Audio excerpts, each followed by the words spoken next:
So good evening, everyone. My name is Brene Lloyd, and I'm project coordinator with Northwatch and a volunteer with We the Nuclear Free North. And I'm here with my colleague from We the Nuclear Free North, Wendy O'Connor, who's going to help us out with the chat functions.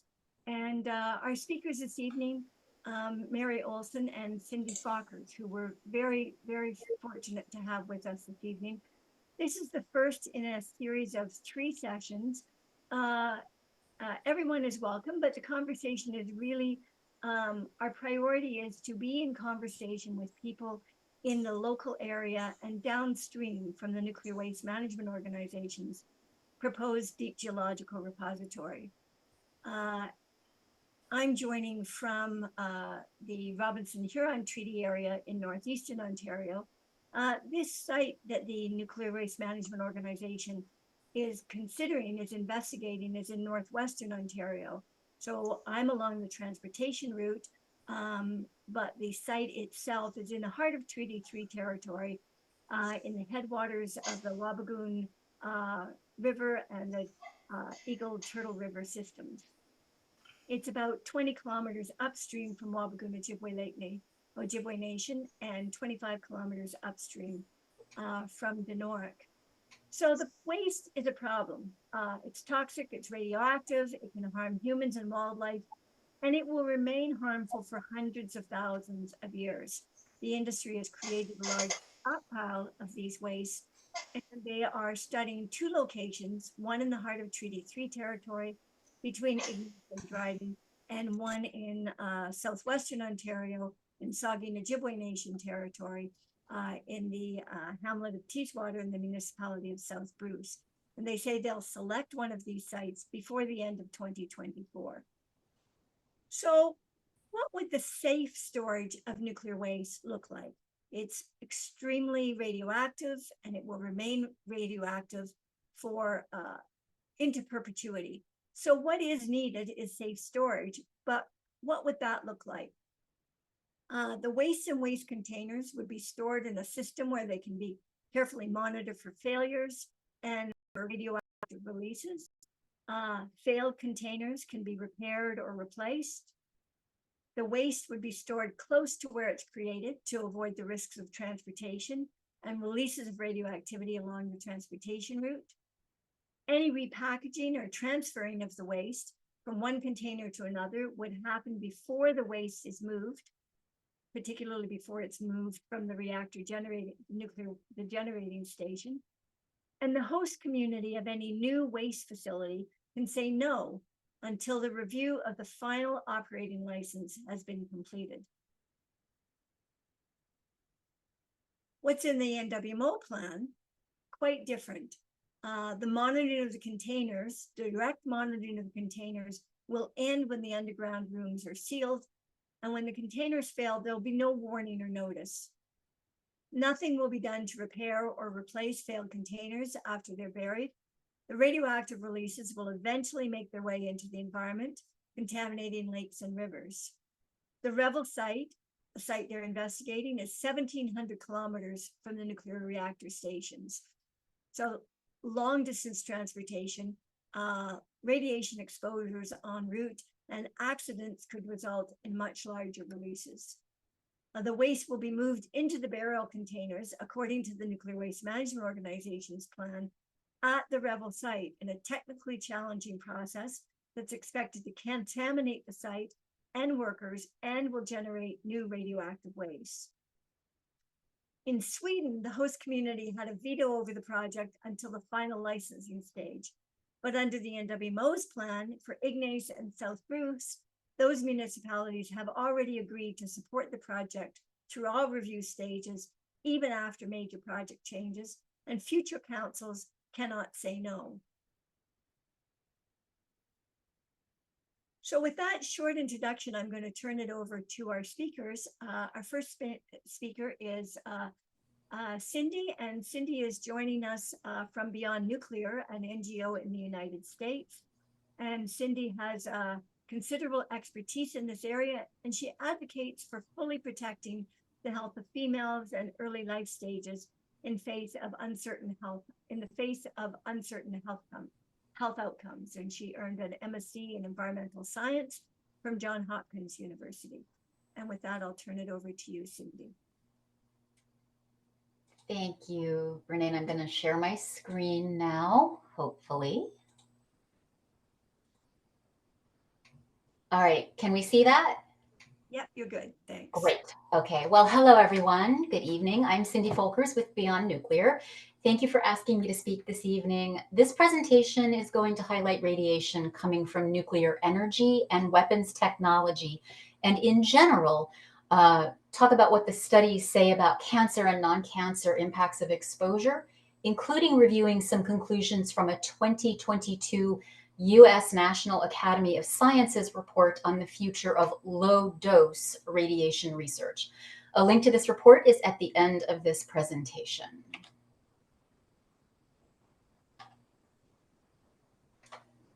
So it is true that some radioactivity is naturally occurring, but humans concentrate this radioactivity through a number of industrial processes, including those listed here on this slide. You can see them in somewhat of an order.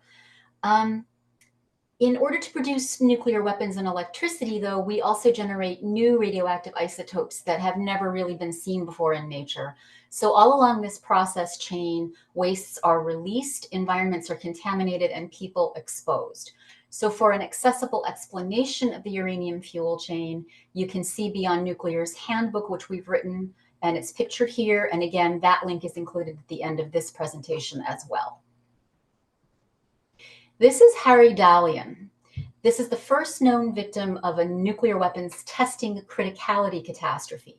So a slip of his hand caused a criticality accident while working with what was termed, quote, the demon core, which is a mass of plutonium that was to be the fuel of the bomb that was dropped on the Japanese city of Nagasaki. This testing accident caused Dalian to receive 5,100 times the amount of natural background radiation. Here is a photo of Dalian's hand.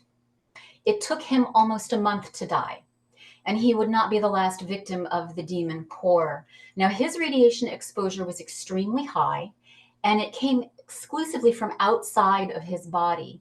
He also died fairly rapidly, horribly, and very visibly. This was in 1945. Members of the public generally receive much, much lower exposures from nuclear facilities, oftentimes internally deposited from inhalation or ingestion, and any health impacts to them are not as obviously attributed to radiation exposure, but it does not mean that radiation exposure didn't have a hand in their causation. And in fact, on lower exposures, that NIRS report states, quote, low doses delivered over long periods of time have impacts that don't necessarily match impacts from high doses, but can still increase a person's long-term risk of cancer and hereditary diseases, end quote. And I should add here that females are more susceptible to radiation damage than males. So nuclear power in the United States and Canada uses uranium fuel, which is primarily mined on lands of or nearby indigenous and often under-resourced populations. Uranium is radioactive and it decays to a number of other radioactive substances. It is also considered a heavy metal. So this graphic shows where uranium and just 5 of its many decay products can travel to and through the pregnant body. All of these substances are associated with various diseases, including fertility problems and miscarriage, but also developmental problems with the fetus. They are also associated with blood diseases or dysfunctions, heart, liver, and kidney diseases, and possibly Alzheimer's and Parkinson's disease, and various autoimmune diseases, including multiple sclerosis. Nuclear power operations to generate electricity make and release a number of radioisotopes. This graphic represents radioisotopes that are released through both routine operations of nuclear power reactors for electricity and releases from catastrophes. I would point out studies show that the fetus collects almost every radionuclide on this list, And do note in specific that radioactive carbon and radioactive hydrogen, also called tritium, can collect in fetal tissue at twice the concentration as they do in maternal tissue. Now, this isn't surprising since both carbon and hydrogen are the basic building blocks of the human body. And speaking of tritium, this graph demonstrates how tritium can collect in the environment and food at various distances from reactors in Canada. So please note on the graph, the x-axis or the horizontal line represents numbers that are distance from nuclear generating stations, and the concentration of tritium is the y-axis or the vertical line. And you can see, not surprisingly, the further away you are from the nuclear generating station, the less tritium there is. But even as far as 100 kilometers away, tritium in soil, vegetation, and foodstuffs can exceed the natural level of tritium in surface waters. If people eat these contaminated foods, there is a risk of health damage, according to research. Continuing exposure to radiation levels at or near natural background doses are associated with increases in childhood leukemias, and other kinds of cancers. There's also central nervous system cancer or CNS. And so it makes sense that if background levels of radiation are already responsible for increases in childhood disease, that adding more man-made radiation to this exposure would probably increase diseases more. And indeed, that is what we find is increases of childhood leukemias around nuclear power reactors in Europe, shown here by this graph. And in the US, the National Academy of Sciences says childhood leukemia is a sentinel indicator for radiation exposure in a community. The US Nuclear Regulatory Commission, however, canceled the study that it planned for the US. It claimed that it was going to look at this issue. We're going to look at childhood diseases around nuclear power reactors in specific, but it claimed, the NRC did, that it was too expensive and that they knew that they wouldn't find anything. There is increasing evidence that low doses may also cause non-cancer health outcomes, including, quote, cardiovascular disease, neurological disorders, immune dysfunction, and cataracts, again, according to the NIRS report. In 1986, the Chernobyl Soviet nuclear reactor melted down and exploded in what is now Ukraine. Radiation from this civilian nuclear catastrophe fell particularly heavily across all of Europe. Chernobyl contamination in some Nordic regions is associated with subtle, subclinical, cognitive impacts among children exposed to lower radiation. These impacts are listed on this slide, and they do all indicate impaired neural development. Further, the NIRS report states acute chronic low doses indicate pro-inflammatory immune profile, which might contribute to chronic immune function disease and result in framework or inductive systematic immune function. Now, these dysfunctions are listed here in that we all are more familiar with: infections, allergies, problems, etc. And I just point out that this image here is not photographed being real. It is an AI-generated image from ChatGPT. I was curious what to come up with if I plugged in cell immune dysfunction and inflammation, and this is what it gave me.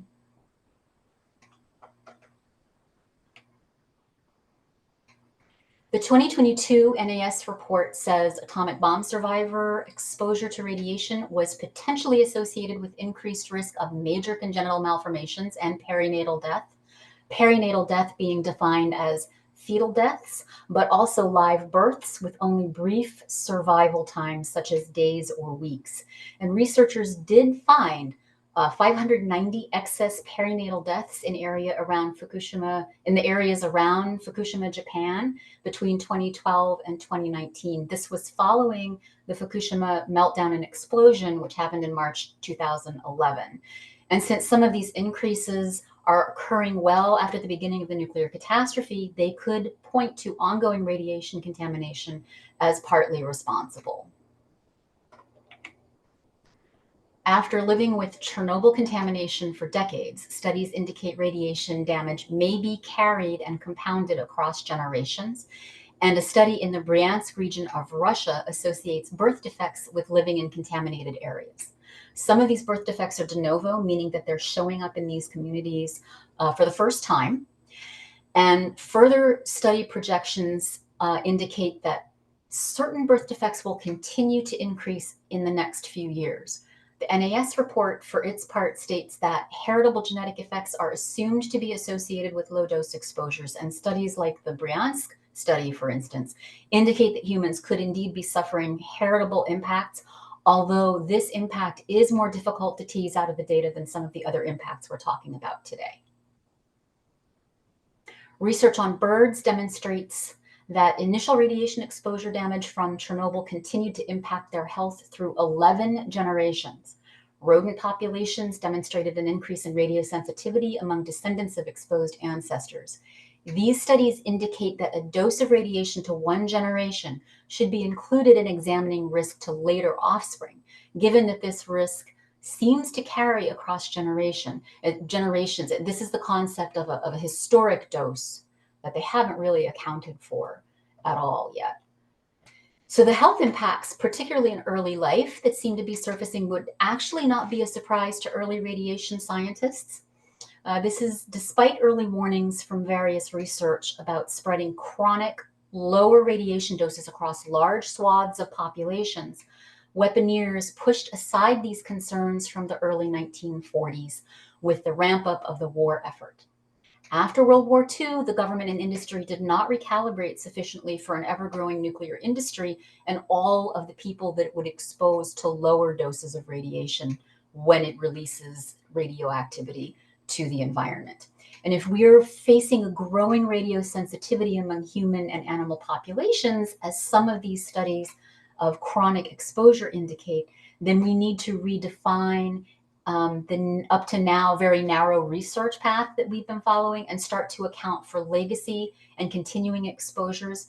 That means pregnancy health, health to females, and exposure across generations. And I fear that we are severely behind the curve in this aspect.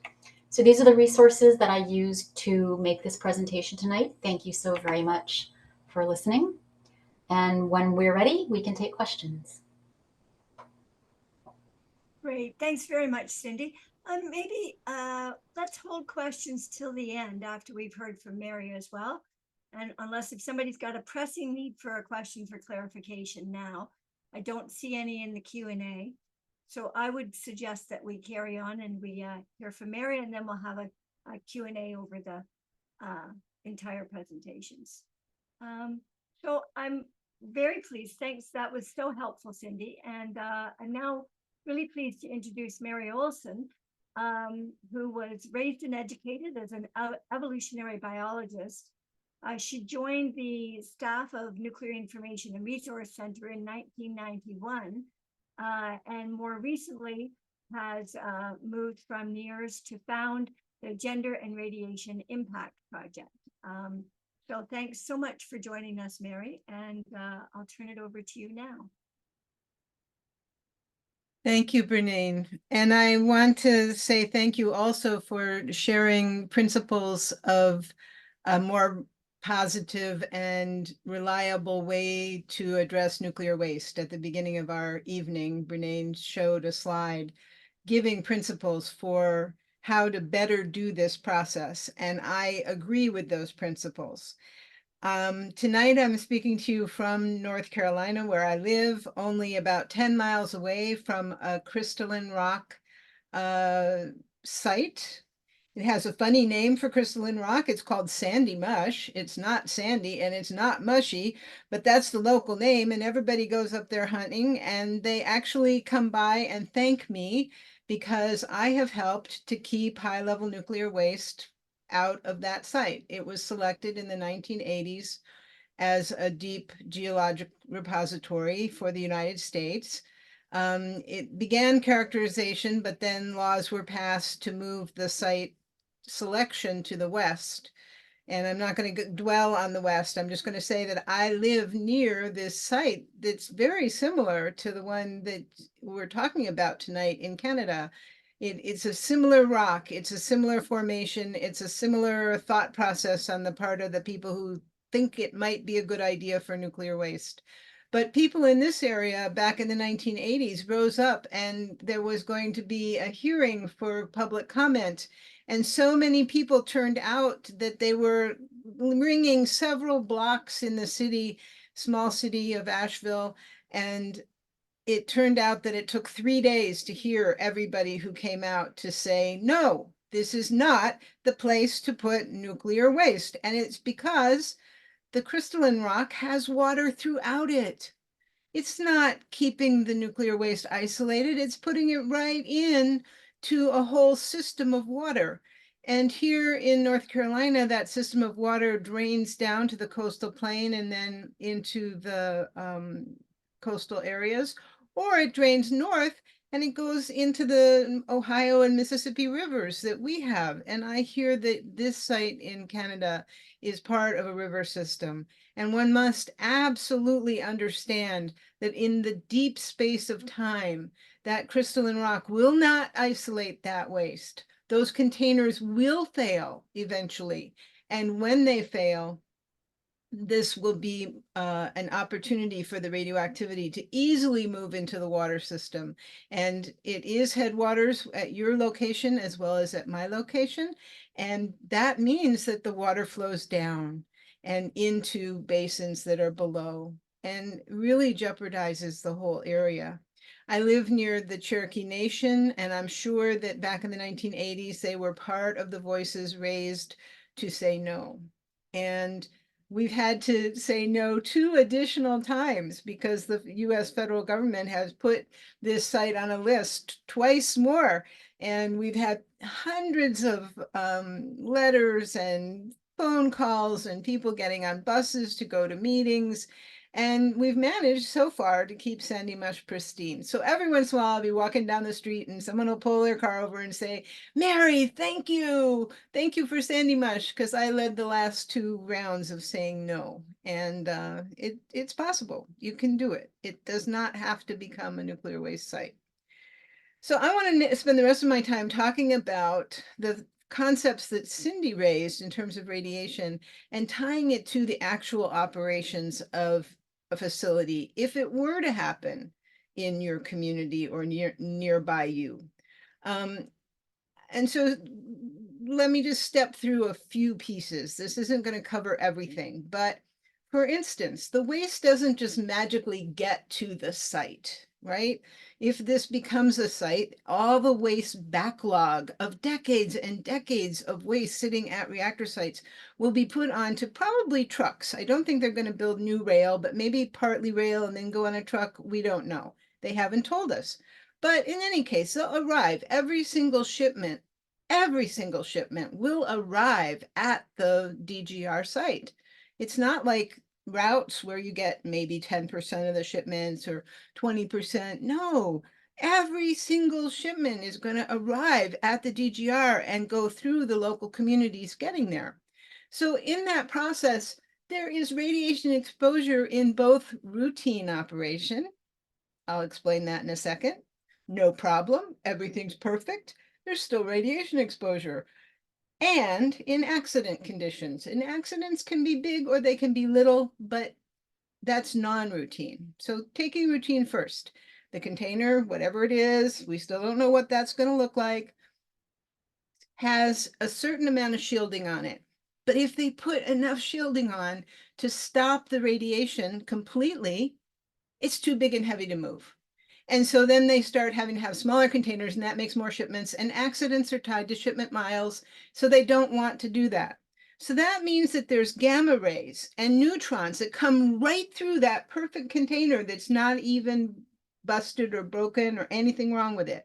It's putting out radiation. My sister calls this an X-ray machine going down the road in the on position, and that is correct. You can detect a nuclear waste shipment. It's a sphere of radioactive activity that you can pick up for half a mile from that container.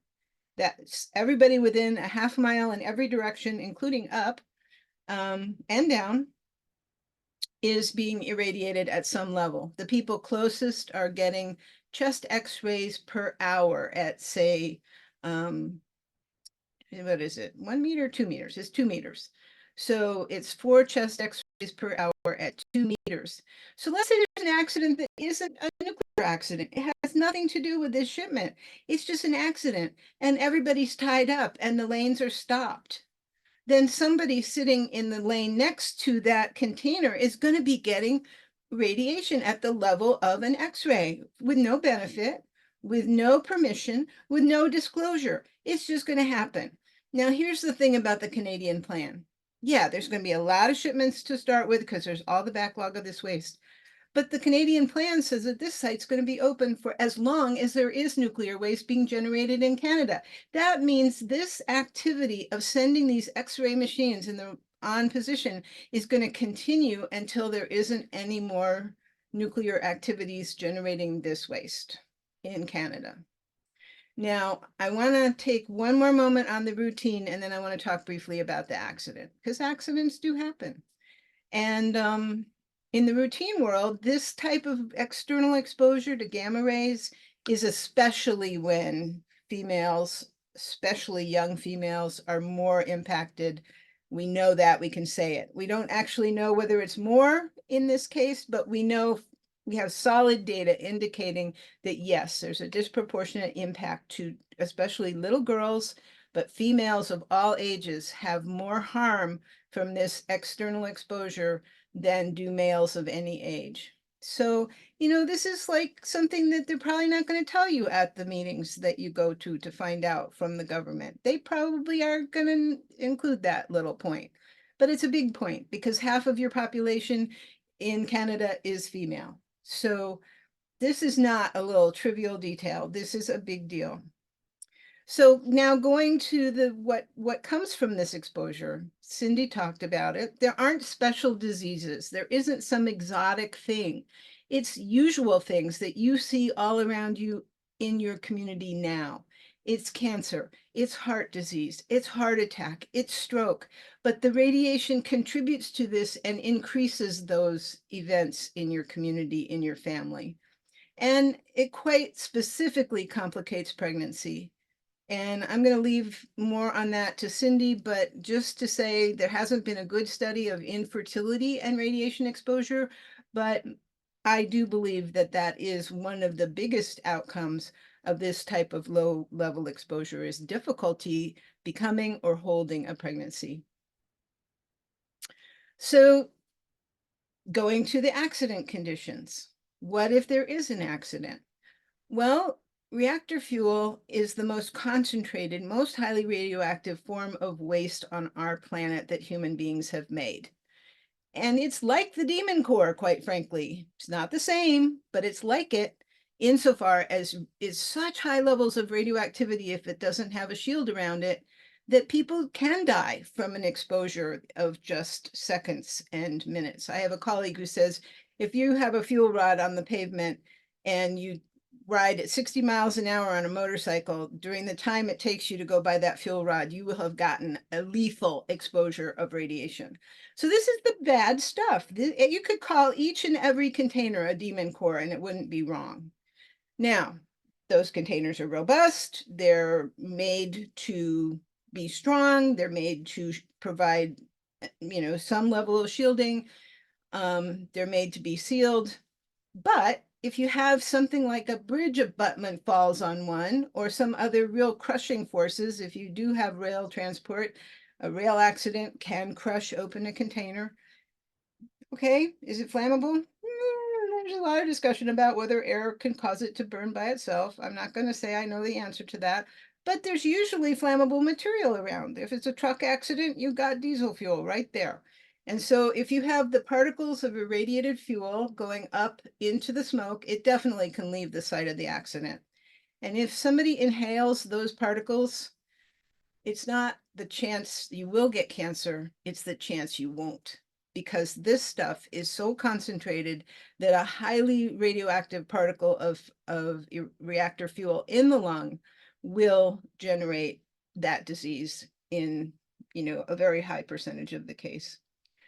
So I think I didn't set this timer right, but okay, I'll keep going. I think maybe I have like a minute left. So with that minute, I want to just say this. It looks like economic development, maybe. It looks like jobs, maybe. But I really want to emphasize to you that those are not jobs that you or your children want. And if, in fact, this place does open up in your community, don't go sweet on somebody who's working there, because if you do, it better be the kind of relationship that can really handle challenge and adversity. Because people who have had long-term exposures to this type of waste, which is the demon core, if you will, it's not pretty. It doesn't go well. You don't want to have your heart broken by this situation. And you want healthy grandchildren, right? So I'm just going to end with this. The containers will fail. We don't know when. Some number of them will fail in the whole process of moving the waste. In the United States, our federal agency predicted 5 to 6 major accidents with the release of irradiated fuel off the site.